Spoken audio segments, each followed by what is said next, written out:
ആയിട്ട് പ്രൂവ് ചെയ്തിട്ടുള്ള കാര്യങ്ങളൊന്നുമല്ല ഞാനും പറയുന്നത്. ഇപ്പൊ നമ്മളിപ്പോ കുറച്ച് വണ്ടികൾ പൊല്യൂഷനും കാര്യങ്ങളൊക്കെ കൊണ്ടുപോയിട്ട് അതുപോലെ പൊല്യൂഷൻ സെന്ററിലത്തെ ആളുടെ അടുത്തൊക്കെ ചോദിച്ചപ്പോൾ ഇന്ന പോലെയൊക്കെ ഓരോ കാര്യങ്ങൾ ചെയ്തിട്ടാണ് കിട്ടുന്നതെന്നാണ് പറഞ്ഞത്. കാരണം ഹായ്, ഇപ്പോൾ നമ്മുടെ പുക ടെസ്റ്റ് കിട്ടുക എന്ന് പറഞ്ഞ ഒരു വല്ലാത്തൊരു സംഭവം തന്നെയാണ്. കാരണം ഒട്ടുമിക്ക വണ്ടിക്കും കിട്ടുന്നില്ല. അവർ പറയണത് ഇപ്പോൾ നമ്മൾ പൊല്യൂഷൻ സെന്ററിൽ പോകുമ്പോൾ പറയുന്നത് ഇപ്പോൾ ഡയറക്റ്റ് RTO ഓഫീസ് വഴിയായി, അത് കാരണം കൊണ്ട് വണ്ടിക്ക് കിട്ടുന്നില്ല. അതുപോലെ തന്നെ സോഫ്റ്റ്വെയർസ് വ്യത്യാസമാക്കി, അങ്ങനെയുള്ള കുറേ കാര്യങ്ങളാണ് പറയുന്നത്. അത് വെച്ചിട്ട് ഇപ്പോൾ നമുക്ക് നമ്മുടെ പഴയ വണ്ടി കൊണ്ടിട്ട് കളയാനോ കാര്യങ്ങൾക്കായിട്ടോ പറ്റില്ല. എന്നാൽ റോട്ടിലേക്ക് ഇറക്കി കഴിഞ്ഞാൽ നമുക്ക് ഫൈൻ കിട്ടുന്നതിന് കുറവോ കാര്യങ്ങളൊന്നുമില്ല. ഇപ്പൊ ഈ പുക ടെസ്റ്റ് കിട്ടിയിട്ടില്ല എന്നുള്ള പേപ്പറിന്റെ വാലിഡിറ്റിയും ഏകദേശം ഒരാഴ്ചയാണ് ഉള്ളത്. ഇപ്പൊ പുക ടെസ്റ്റ് ആകെ 100 രൂപയാണ് പുക ടെസ്റ്റിന് വരുന്നത്, അല്ലെങ്കിൽ 80 രൂപയ്ക്കാണ് വരുന്നതെന്നുണ്ടെങ്കിൽ ആ പൈസ നമുക്ക് ഇപ്പൊ കിട്ടിയാലും കിട്ടിയിട്ടില്ലെങ്കിലും പേ ചെയ്യേണ്ട അവസ്ഥയാണ് വരുന്നത്. BS6 വണ്ടികൾക്ക്, പുത്തൻ വണ്ടികൾക്കൊക്കെയാണ് പിന്നെയും കിട്ടുന്നത് വണ്ടിക്ക് പുക ടെസ്റ്റ്. ഇപ്പൊ കിട്ടാണ്ട് വരുമ്പോ പുക ടെസ്റ്റ് പൊല്യൂഷൻ സെന്ററിലത്തെ ആൾക്കാർ എന്താ പറയുന്നതെന്ന് വെച്ചാൽ വണ്ടി നേരെ കൊണ്ടുപോയിട്ട് സർവീസ് ചെയ്തിട്ട് പോവാ, ഓയിൽ മാറിയിട്ട് പോവാ, അതുപോലെ തന്നെ എയർ ഫിൽറ്റർ ചേഞ്ച് ചെയ്തിട്ട് പോവാ, അങ്ങനെയുള്ള കുറച്ച് ടിപ്സും കാര്യങ്ങളൊക്കെയാണ് അവർ പറഞ്ഞു തരുന്നത്. അപ്പൊ നമുക്കിപ്പോ അതിലിപ്പോ എന്തൊക്കെയാ ചെയ്യേണ്ടതെന്ന് അറിയാത്തവർക്ക് വേണ്ടിയിട്ട് ഉള്ള ചെറിയൊരു വീഡിയോ ആണിത്. അപ്പൊ നമുക്ക് ജസ്റ്റ് അതിൽ എന്തൊക്കെയാ കാര്യങ്ങൾ നമ്മളും പറഞ്ഞു തരാം, നമുക്ക് നോക്കി നോക്കാം. ഇപ്പൊ നമ്മളിപ്പോ ഇതിൽ മെയിൻ ആയിട്ട് ചെയ്യേണ്ടത് എന്തൊക്കെയാന്ന് വെച്ചാൽ നമ്മൾ വണ്ടിയുടെ പ്ലഗ് നമ്മൾ ചെക്ക് ചെയ്യുക. അതുപോലെ തന്നെ അതിൽ കരി അടഞ്ഞിട്ട് കാർബൺ കൂടുതലായിട്ട് അടഞ്ഞിട്ടുണ്ടെങ്കിൽ ഇതേപോലെ ഇതിൽ കാർബൺ ഓക്സിജൻ ഇതിന്റെ ഒക്കെ അളവ് ഇപ്പോൾ നോക്കുന്നുണ്ട്. ഇപ്പോഴല്ല പണ്ട് നോക്കിയായിരുന്നു. അപ്പൊ അതിൽ അളവിൽ ചെറിയ വ്യത്യാസങ്ങൾ വന്ന കാരണം കൊണ്ടാണ് നമ്മുടെ BS3, 4 വണ്ടികളൊക്കെ നമുക്ക് കിട്ടാനായിട്ടുള്ള കാരണം ബുദ്ധിമുട്ട്. നമുക്കിപ്പോൾ കാർബണിൽ തന്നെ അതിന്റെ എയർ സ്ക്രൂ ഉണ്ട്. ഈ എയർ സ്ക്രൂ അഡ്ജസ്റ്റ് ചെയ്യുകയാണെന്നുണ്ടെങ്കിൽ ഇതാണ് എയർ സ്ക്രൂ വരുന്നത്. അത് നല്ലൊരു മെക്കാനിക്ക്, അങ്ങനെ അതിന്റെ ടൂൺ ചെയ്യാൻ അറിയുന്ന ഒരാൾ അതിൽ എയർ സ്ക്രൂ അഡ്ജസ്റ്റ് ചെയ്തിട്ട് തരികയാണെന്നുണ്ടെങ്കിൽ നമുക്ക് ഇതിൽ കിട്ടാനായിട്ടുള്ള ചാൻസ് കൂടുതലാണ്. നമ്മൾ ഈ പുക ടെസ്റ്റ് എടുത്തുകൊണ്ടിരിക്കുന്ന ടൈമിൽ എന്ത് അഡ്ജസ്റ്റ് ചെയ്തിട്ട് വെക്കുക, അല്ലെങ്കിൽ നമ്മൾ സർവീസ് സെന്ററിൽ പോയിട്ട് അഡ്ജസ്റ്റ് ചെയ്തിട്ട് വരികയൊക്കെ ആണെങ്കിൽ ചെയ്യാനായിട്ട് പറ്റും. അതുപോലെ തന്നെ എയർ ഫിൽറ്റേഴ്സ് നമ്മൾ ചേഞ്ച് ചെയ്യണം. ഒറിജിനൽ എയർ ഫിൽറ്റേഴ്സ് യൂസ് ചെയ്താൽ തന്നെയാണ് കിട്ടുന്നത്. ലോക്കൽ എയർ ഫിൽറ്റേഴ്സ് യൂസ് ചെയ്യുമ്പോൾ നമുക്ക് കിട്ടുന്നില്ല ഒരുവിധ വണ്ടികൾക്കൊക്കെ. പിന്നെ അതുപോലെ തന്നെ നമ്മൾ പെട്രോളിൽ വേറെ വെള്ളത്തിൻ്റെ എന്തെങ്കിലും ടാങ്കിലൊക്കെ മിക്സിങ്ങോ കാര്യങ്ങളൊക്കെ ഉണ്ടോ നോക്കുക. അതുപോലെ തന്നെ നമ്മൾ ടാങ്കിൻ്റെ എക്സോസ്റ്റിൻ്റെ ഒക്കെ ഭാഗത്തായിട്ട് നമ്മൾ നൈസായിട്ടൊന്ന് ക്ലീൻ ചെയ്തിട്ട് വെക്കുക. വണ്ടി വല്ല പുകയോ കാര്യങ്ങളോ അല്ല കരി പിടിച്ചിട്ടൊക്കെ ഉണ്ടാവില്ല, കുറച്ച് ഓടിയിട്ടുള്ള വണ്ടികളാവുമ്പോൾ അതൊക്കെ ഒന്ന് ക്ലീൻ ചെയ്തിട്ട് വെക്കുക. അത് സ്ട്രോക്ക് വണ്ടിയൊക്കെ ആകുമ്പോൾ വണ്ടിയുടെ എക്സോസ്റ്റ് മൊത്തത്തിൽ അതിൽ കരി കളയുക, അതുപോലുള്ള നമ്മുടെ അതിൻ്റെ ഫ്യൂട്ടൊക്കെ എടുത്ത് കത്തിച്ചിട്ട് അതിൻ്റെ കരി കുത്തി കളയണ കുറച്ച് പരിപാടിയും കാര്യങ്ങളൊക്കെ മെക്കാനിക്സ് ചെയ്യും. ആ പരിപാടിയൊക്കെ ചെയ്ത് കഴിഞ്ഞാൽ 2 സ്ട്രോക്കിനും കൂടുതലായിട്ട് കിട്ടാനായിട്ടുള്ള ചാൻസ് ഉണ്ട്. അതുപോലെ തന്നെ നമ്മൾ പെട്രോൾ അടിക്കുമ്പോൾ കുറേ പേര് പറയുന്നത് കേട്ടു E20 പറഞ്ഞിട്ടുള്ള പുതിയതായിട്ട് വണ്ടികളിലേക്ക് ഇറങ്ങുന്ന പെട്രോൾ അടിക്കണം കാര്യങ്ങളുണ്ട്. അപ്പം അതിപ്പോൾ എല്ലാവർക്കും പോസിബിൾ ആകും കാര്യങ്ങൾ നമുക്ക് പറയാനായിട്ട് പറ്റില്ല. ചിലപ്പോൾ ചിലവർ നമുക്കിപ്പോൾ പവർ പെട്രോൾ വന്നിട്ടുണ്ടല്ലോ, ഏകദേശം പൈസ കൂടിയിട്ടുള്ളത്. കാരണം 106 രൂപ സാധാ പെട്രോൾ വരുന്നത് 113 രൂപ മറ്റേ പെട്രോളിന് വില വരുന്നുണ്ട്. ആ പെട്രോൾ അടിച്ചിട്ട് ചെയ്തിട്ട് നോക്കുമ്പോൾ ചിലവർക്ക് കിട്ടുന്നുണ്ട് പറഞ്ഞു. പക്ഷെ ഇതൊന്നും ഞാൻ ഈ പറയുന്ന കേസൊന്നും ഓരോരോ വണ്ടിക്ക് മാത്രമായിട്ട് അപ്ലിക്കബിളായിട്ടുള്ളതാണ്. എല്ലാ വണ്ടിക്കും കിട്ടിക്കൊള്ളണമെന്നില്ല.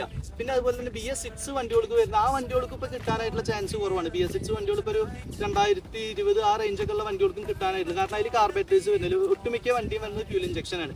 അപ്പോൾ അതിൽ അവരെന്താ ചെയ്യുന്നതെന്ന് വെച്ചാൽ വണ്ടിയുടെ എയർ ഫിൽറ്റേഴ്സ് മാറ്റുക, അതുപോലെ തന്നെ പ്ലഗും കാര്യങ്ങളൊക്കെ മാറ്റുകയാണ്. പിന്നെ മെയിനായിട്ട് ഇപ്പോൾ ചില വണ്ടികൾക്ക് ഇതൊക്കെ മാറ്റിയാലും കിട്ടാണ്ട് വരുന്നുണ്ട്. അപ്പോൾ നമ്മൾ വർക്ക്ഷോപ്പിലും അതുപോലെ തന്നെ ഈ പൊല്യൂഷനൊക്കെ കൊണ്ടുപോകുമ്പോൾ ചെയ്യുന്നതെന്ന് വെച്ചാൽ വേറെ വണ്ടിയുടെ എക്സോസ്റ്റ് എടുത്തിട്ട് വെക്കുകയാണ് ചെയ്യുന്നത്. അപ്പോൾ അങ്ങനെ വെക്കുമ്പോൾ ചില വണ്ടികൾക്ക് കിട്ടുന്നുണ്ട്. അതുപോലെ തന്നെ നമ്മൾ ഈ എക്സോസ്റ്റിൻ്റെ അറ്റത്ത് എക്സോസ്റ്റിൻ്റെ അറ്റത്ത് വേറെ പൈപ്പ് വരും. എന്നിട്ട് ആ പൈപ്പിൻ്റെ ഇടയിലേക്കാണ് ഈ പൊല്യൂഷൻ ടെസ്റ്റിൻ്റെ ചെറിയ പൈപ്പും കാര്യങ്ങളൊക്കെ കയറ്റിയിട്ട് വെക്കുന്നത്. എന്നിട്ടൊക്കെയാണ് എടുക്കുന്നത്. കാരണം നമ്മളെ ഈ സാധാരണക്കാരെ ഇങ്ങനെ ഇട്ടിട്ട് ബുദ്ധിമുട്ടിക്കുകയാണെങ്കിൽ ഓരോ നിയമങ്ങളും അതും ഇതൊക്കെ പറഞ്ഞിട്ടും മാറ്റിയിട്ടും പിടിച്ചിട്ടും. കാരണം എന്താ, നമ്മുടെ ഈ വലിയ വണ്ടി KSRTC അതുപോലുള്ള വേറെ വണ്ടികളിലൊക്കെ വരുന്ന പൊല്യൂഷനും കാര്യങ്ങളൊക്കെ അമ്മാതിരി പൊല്യൂഷനാണ് വരുന്നത്. എന്നിട്ടാണ് ഇത്രയും വന്ന ചെറിയ ബൈക്ക് അല്ലെങ്കിൽ കാറിൻ്റെ ഒക്കെ പൊല്യൂഷൻ അമ്മാതിരി പൊല്യൂഷനാണ് പറഞ്ഞിട്ട് കിട്ടാണ്ടതാവുന്നത്. കാരണം ഇപ്പോൾ ഫൈൻ കിട്ടിക്കഴിഞ്ഞാൽ 2000 രൂപയ്ക്ക് മിനിമം ഫൈനും വരുന്നുണ്ട്. പെട്ടെന്ന് ഒരാൾക്ക് വാങ്ങാനായിട്ട് പറ്റില്ല ആ ഫൈൻ. അപ്പോൾ ഇത് പല വട്ടമായിട്ട് പ്രൂവും വേണം. ഇപ്പോൾ ഒരു പൊല്യൂഷൻ ടെസ്റ്റ് ഇപ്പോൾ 80 രൂപയുടെ ടെസ്റ്റിനാണെന്നുണ്ടെങ്കിൽ നമ്മളിപ്പോൾ ഈ വണ്ടി ഇമാതിരി സർവീസും കാര്യങ്ങളൊക്കെ കഴിഞ്ഞിട്ട് പോകുന്നുണ്ടെങ്കിൽ നമുക്ക് ഏകദേശം ഒരു 1000 രൂപ എടുത്ത് വരെ എയർ ഫിൽറ്റേഴ്സും ഓയിലും കാര്യങ്ങളൊക്കെ മാറിയിട്ട് വരുമ്പോൾ. അപ്പോൾ അത് കാരണം കൊണ്ട് ഒരു 10 ദിവസമൊക്കെ മുന്നത്തെ പൊല്യൂഷൻ്റെ ഡേറ്റോ അല്ലെങ്കിൽ ഒരു മാസം മുന്നേയൊക്കെ വെച്ചിട്ടൊക്കെയാണ് ചെയ്യുന്നതെന്നുണ്ടെങ്കിൽ ഇപ്പോൾ നമുക്ക് വീണ്ടും പൊല്യൂഷൻ സെന്ററിൽ പോയിട്ട് വീണ്ടും ആ ഡേറ്റ് എത്രയെക്കാട്ടും മുന്നേ ഇപ്പോൾ വണ്ടിയുടെ സർവീസ് കഴിഞ്ഞിട്ടുള്ള ടൈമിലാണ് എടുക്കാൻ പറ്റുകയാണെങ്കിൽ എടുത്താൽ ഒന്നും കൂടി ഈസി ആവും. കാരണം ഒരു ഇത് സെറ്റായിട്ട് കിട്ടില്ല വെച്ചിട്ട്. പിന്നെ അഥവാ ഇനി സർവീസൊക്കെ കഴിഞ്ഞിട്ടും നമ്മൾ കുറച്ച് ദൂരം വണ്ടി ഓടിച്ചിട്ട് വേണം പൊല്യൂഷൻ എടുക്കാനായിട്ട് പോകാൻ. അങ്ങനെ പോകുമ്പോഴാണ് കൂടുതലും വേറെ വണ്ടികൾക്ക് കിട്ടുന്നത് കണ്ടെക്കുന്നത്. വേറൊരു കേസ് ഈ നമ്മുടെ സ്കൂട്ടേഴ്സിന്റെ ഒക്കെ മാറുമ്പോൾ ചേഞ്ച് ചെയ്യുമ്പോൾ ശ്രദ്ധിക്കാനുള്ളത് എന്താണെന്ന് വെച്ചാൽ സ്കൂട്ടേഴ്സിന്റെ എയർ ഫിൽറ്റർ അല്ലാണ്ട് അതിന്റെ സൈഡിൽ വേറൊരു ഫിൽറ്ററും കൂടി വരുന്നുണ്ട്. ഇതിന്റെ സൈഡിൽ ഫോട്ടോ ഞാൻ ഇട്ടുണ്ട്, ഈ വീഡിയോയിൽ നമ്മൾ കാണുന്നതിന്റെ ഇടയിൽ ഫോട്ടോ അതിന്റെ ഇട്ടുണ്ട്. അപ്പൊ ആ ഫിൽറ്ററും കൂടി നമ്മൾ ചേഞ്ച് ചെയ്യാനായിട്ട് ശ്രദ്ധിക്കണം. കാരണം ഇതൊക്കെ മാറിയിട്ടും കിട്ടാനായിട്ടുള്ള ചാൻസും ഓരോ വണ്ടിക്കും ഓരോ പോലെയാണ്. ചില ഈ പൊല്യൂഷൻ സെന്ററിൽ ചിലപ്പോൾ പോയിട്ട് കിട്ടില്ല, ചിലപ്പോൾ അടുത്ത പൊല്യൂഷൻ സെന്ററിൽ പോയാലൊക്കെയാണ് കിട്ടുന്നത്. ചിലപ്പോൾ ലോങ് പോകാനോ അങ്ങനെ അല്ലെങ്കിൽ വേറെ ടെസ്റ്റിന്റെ അത്യാവശ്യമൊക്കെ ഉള്ളവരൊക്കെ കുറച്ച് ദിവസം മുന്നേ പൊല്യൂഷൻ എടുത്ത് വെക്കാനുള്ള പരിപാടി നോക്കുക. കാരണം പെട്ടെന്ന് വിചാരിച്ച ഒരു ദിവസം കിട്ടിയിട്ടില്ലെങ്കിൽ പിന്നെ ഇപ്പോൾ അവിടുത്തെ ആൾക്കാർ പറയുന്നത് അടുത്ത ദിവസമാണ് 24 മണിക്കൂർ കഴിഞ്ഞിട്ടാണ് അടുത്ത് നോക്കാൻ പറ്റുള്ളൂ, അല്ലെങ്കിൽ 3 ചാൻസ് ഒക്കെ നോക്കാൻ പറ്റുള്ളൂ എന്നൊക്കെയാണ് പറയുന്നത്. അപ്പൊ എന്തായാലും പെട്ടെന്ന് ഇതിന്റെ സോഫ്റ്റ്വെയർസും കാര്യങ്ങളൊക്കെ മാറിയിട്ട് സെറ്റ് ആവുമെന്ന് വിചാരിക്കുന്നു. കാരണം ഇത് വെറുതെ ബാക്കിയുള്ളവരെ ഞാൻ നേരത്തെ പറഞ്ഞ പോലെ ബുദ്ധിമുട്ടിക്കുക എന്ന് പറഞ്ഞാൽ അങ്ങനെ ബുദ്ധിമുട്ടിക്കുന്ന ഒരു പരിപാടിയാണ്. ഈ കുറച്ച് ടിപ്സും കാര്യങ്ങളൊക്കെയാണ് ഉള്ളത്.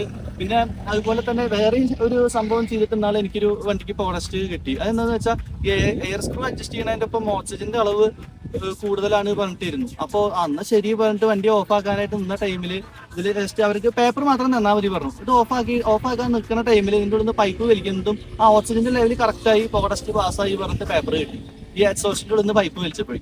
അപ്പൊ അങ്ങനെ എന്തേലൊക്കെ അങ്ങോട്ടും വലിയും ഇന്നതൊന്നും അങ്ങോട്ട് എന്തേലൊക്കെ അങ്ങോട്ടും കൂടെ ഒക്കെ ചെയ്ത് നോക്കിയിട്ട് പരമാവധി കിട്ടാനുള്ള ചാൻസ് നോക്കുകയാണെന്നാണ് ഇതിൽ പറയാനായിട്ട് പറ്റുള്ളൂ. പിന്നെ മെയിനായിട്ട് ഇപ്പൊ പറഞ്ഞ എയർ ഫിൽറ്റർ പാക്ക് കാര്യങ്ങളൊക്കെ നമ്മൾ നോക്കിയിട്ട് സെറ്റ് ചെയ്യാം. അപ്പോൾ ഓക്കെ, അടുത്തൊരു വീഡിയോ ആയിട്ട് കാണാനായിട്ട് ബൈ ബൈ.